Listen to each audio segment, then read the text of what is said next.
I always thought the scariest thing that could happen in your own home was hearing a stranger's footsteps behind your door. But I was wrong, because the people entering my apartment without permission weren't strangers. They were the two people who claimed they raised me out of love.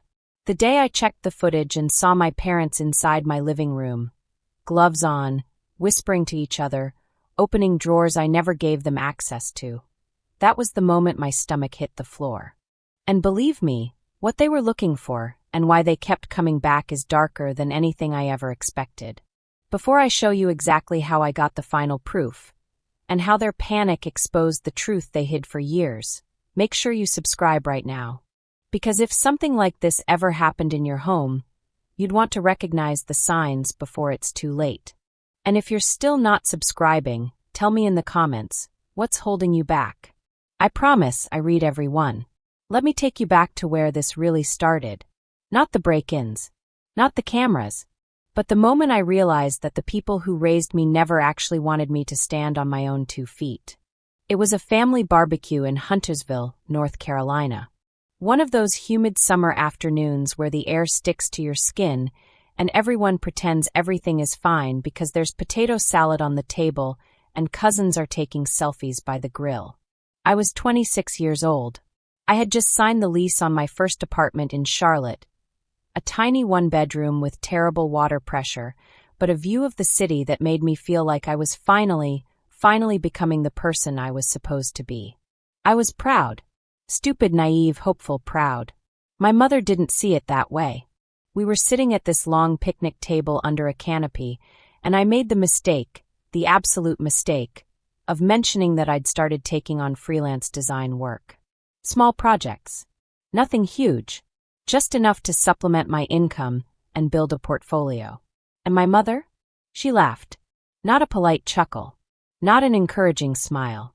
She threw her head back and laughed like I'd just told the funniest joke she'd ever heard. Design work? She said, loud enough for everyone to hear. Honey, you can barely match your own clothes.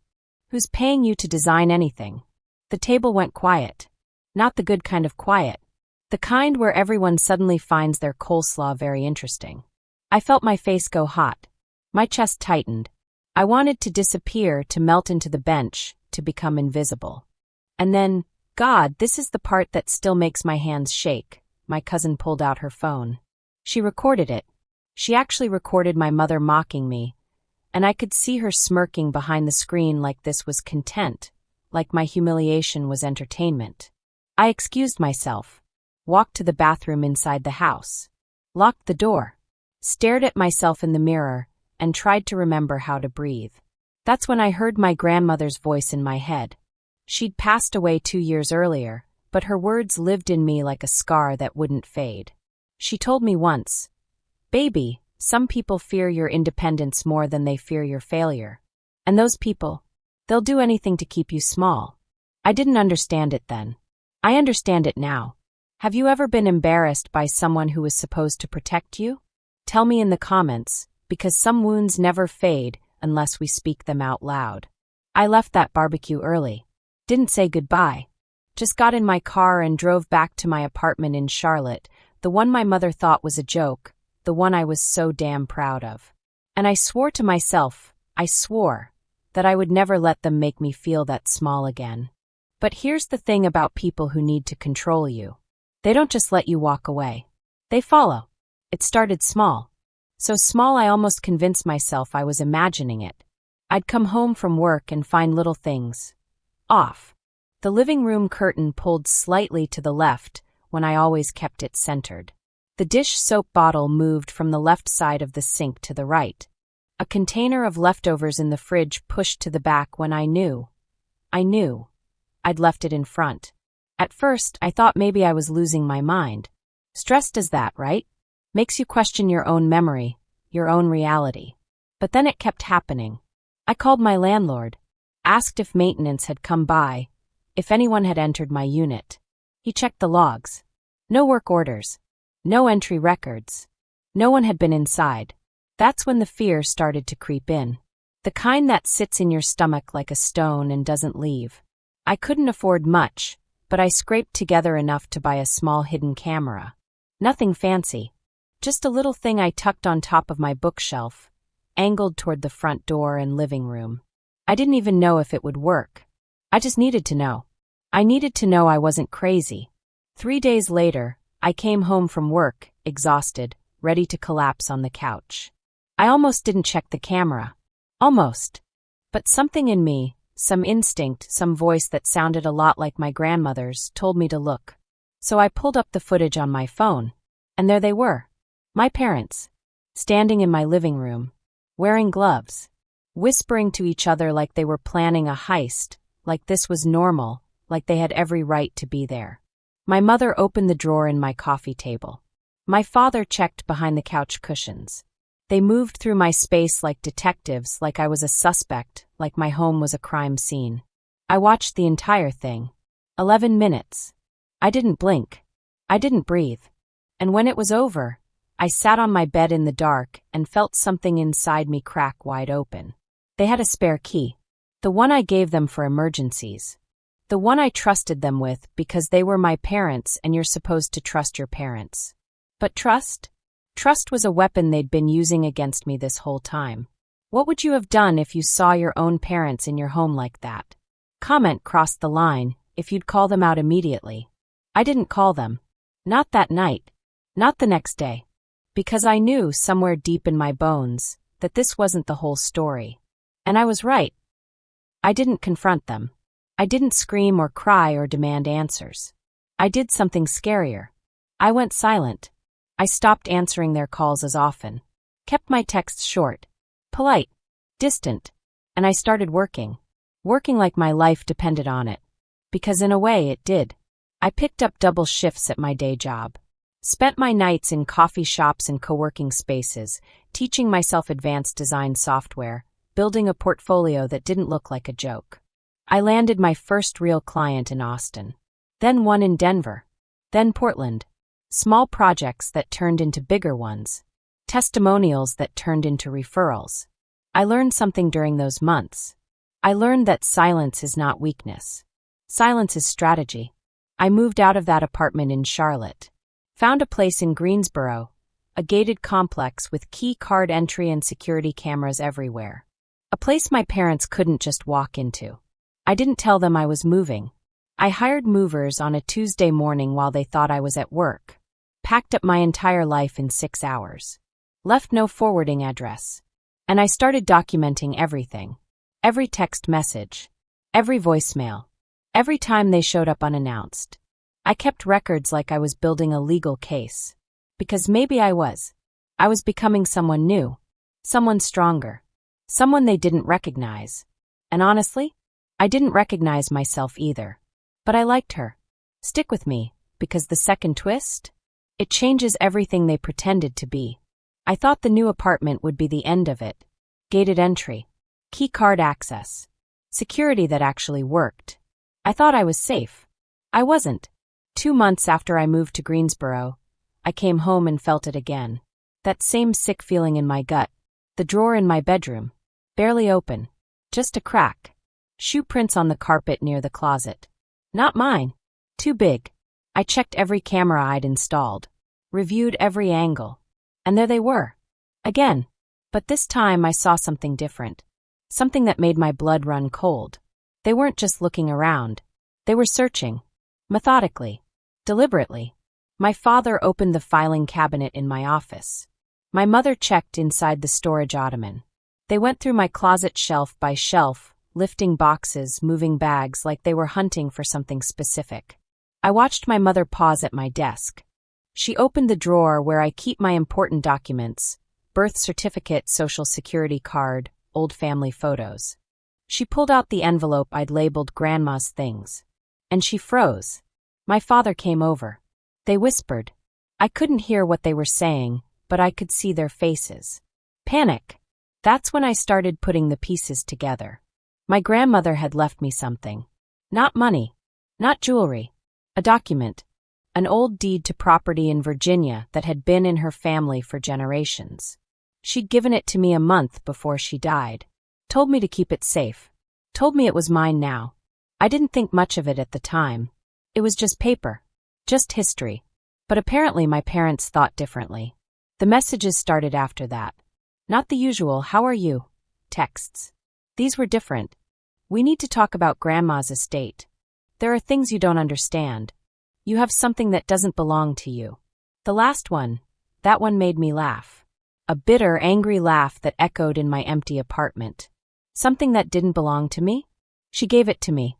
She chose me. And that's what they couldn't stand. I talked to my aunt. She let it slip. My parents had been telling the family I ran off with documents that were supposed to be divided among everyone. That I was selfish, greedy, ungrateful. They were rewriting the story, making me the villain. This is where most people say the parents were justified. Others say this is unforgivable. Which side are you on?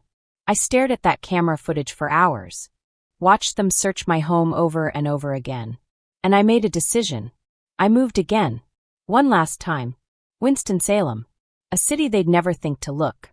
A building with security, so tight you needed 3 forms of verification just to get past the lobby.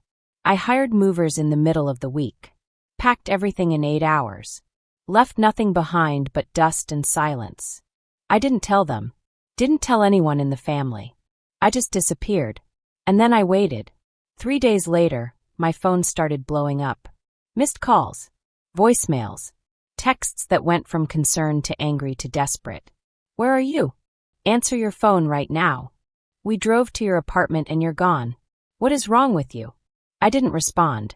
I found out later from my aunt again, bless her, that they'd gone to my old Greensboro apartment. Used whatever method they'd used before to get inside. And found it empty. Completely, utterly empty. My mother apparently had a breakdown in the hallway. My father called the police, tried to file a missing person report.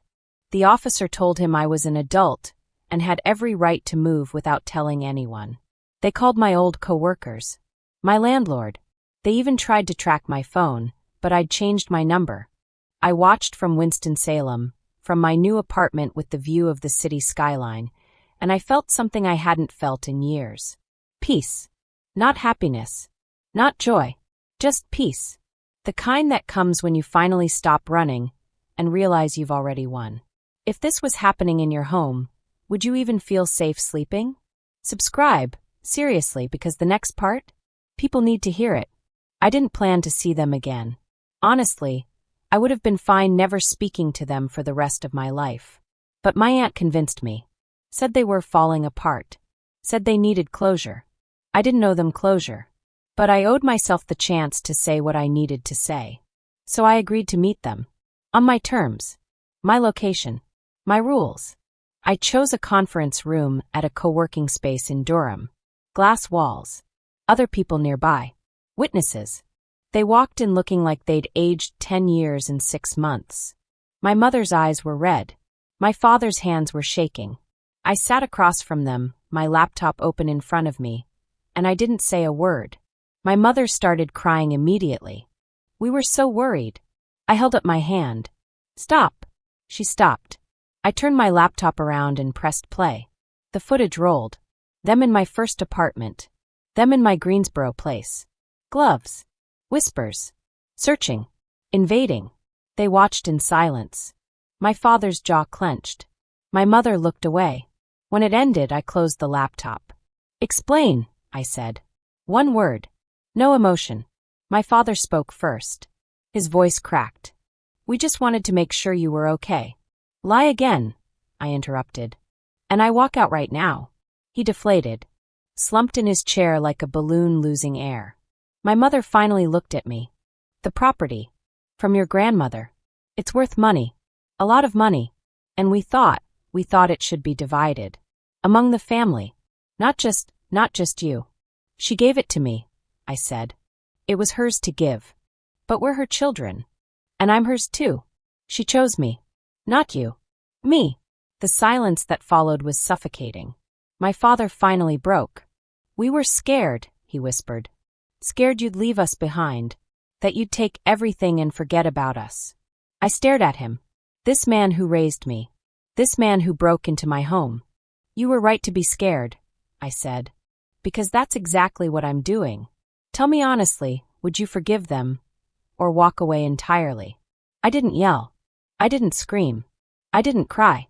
I pulled out a folder. Inside were copies of all the footage. Printed timestamps. A letter from my lawyer. I slid it across the table. "These are the boundaries," I said. "You never enter my home again. You never contact me without permission. If you violate either of those, I file for a restraining order." "The evidence is already prepared." My mother gasped. "You do that? To your own parents?" I looked her dead in the eye. "You broke into my home. Multiple times. With gloves on. You lost the right to call yourself my parents the moment you decided I was something to control instead of someone to love." My father tried to speak. "The property is mine," I said. "Legally. Ethically. Mine. And I'm never giving it to you. Not now. Not ever." I stood up, picked up my laptop, looked at them one last time. "I'll let you know when, if, I'm ready to have limited contact. Until then, leave me alone." I walked out of that conference room and didn't look back. And you know what? They didn't follow me. For the first time in my life, they didn't follow me. It's been a year now. A full year since that meeting in Durham. My parents and I talk once a month. Scheduled calls. Supervised by my boundaries. They ask how I am. I give polite answers. We don't talk about the past. I still have the property. I haven't decided what to do with it yet. Maybe I'll sell it. Maybe I'll keep it. Maybe I'll build something there. But it's my choice. Mine. I think about that barbecue sometimes. My mother's laugh. My cousin's phone recording my humiliation.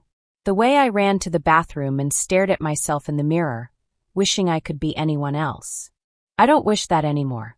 Because that girl in the bathroom, she became the woman who installed cameras, who documented everything, who moved 3 times and didn't tell a soul, who sat across from her parents in a glass conference room and reclaimed her power without raising her voice. My grandmother was right. Some people fear your independence more than they fear your failure. But here's what she didn't tell me.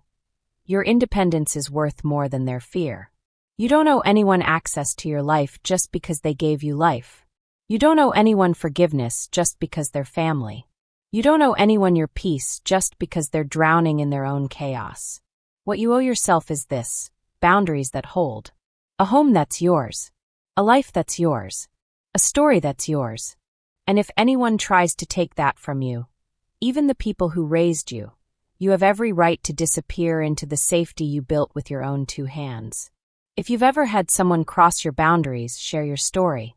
Someone in our community needs it. Because we're not just surviving anymore. We're choosing ourselves. And that's the scariest thing some people will ever have to witness. Subscribe if you understand what it takes to walk away from people who were supposed to love you better. And if you've made it this far, drop a comment telling me, what would you have done? I'll be reading every single one. Because your story, it matters just as much as mine.